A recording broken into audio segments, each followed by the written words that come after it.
जगाकडे जर लक्ष दिलं तर आज सर्वात मोठा अन्याय आणि अत्याचार कुठे होतोय?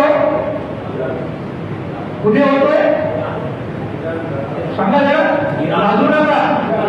इराण, बरोबर सांगितलं. सर्वात मोठा अन्याय अत्याचार कुठे होतोय? इराण मध्ये होतोय. अमेरिका आणि इस्रायल त्याच्या अगोदर हे तर युद्ध सुरू आहे.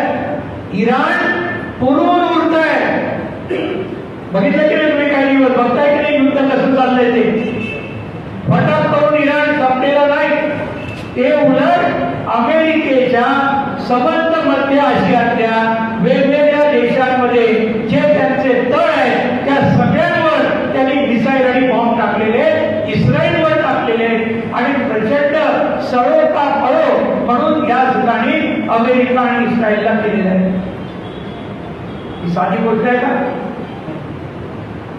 बरोबर की नाही? म्हणजे अन्यायाविरुद्ध लढण्याचं काम त्या ठिकाणी होतंय. त्याचा सर्वात मोठा नेता पहिल्याच दिवशी मारला गेला, खामेनी. तरी सुद्धा फरक पडलेला दिसतोय का? नाही पडलेला. हे समजून घ्या. याच्या आधी आता जानेवारी महिन्यात, गेल्या महिन्यात कुठे अन्याय अत्याचार घडला? व्हेनेझुएला. बरोबर आपल्याला माहितीये.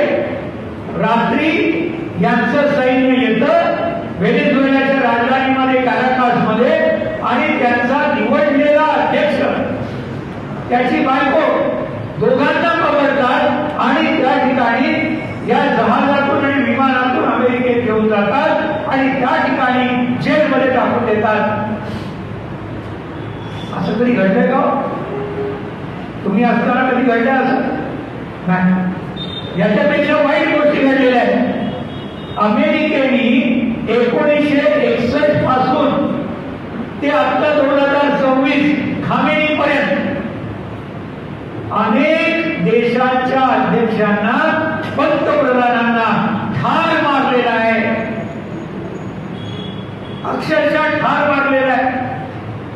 सुरुवात कुठून होते? काँगोचे प्रधानमंत्री पॅट्रिस लुमुंबा समाजवादी विचाराचे होते. नंतर अनेक जण, चिलीचे अध्यक्ष सॅल्व्हाडोर अलेंते, नाव ऐकलं असेल आपल्यापैकी काही लोकांनी, आहे की नाही? अनेक लोक. आणि हे तर समजा समाजवादी होते. इतर सुद्धा सद्दाम हुसेन नाव ऐकलं की नाही? असंच केलं की नाही? मुअम्मर गद्दाफी खलास केलं. आणि या सगळ्यांना जे खलास केलं ते व्हेनेझुएलाच्या अध्यक्षाला किडनॅप केलं. आता हे जे इराणवरचं युद्ध, खरं कारण काय? खरं कारण काय? काय काय कारण? अमेरिका त्यांचं ऐकत. तेल आहे मेन. कळलं की नाही? तेलाचं जे राजकारण आहे, तेलाचं जे अर्थकारण आहे, व्हेनेझुएलामध्ये सर्वात जास्त भारतीय जगातले तेलाचे साठे आहेत.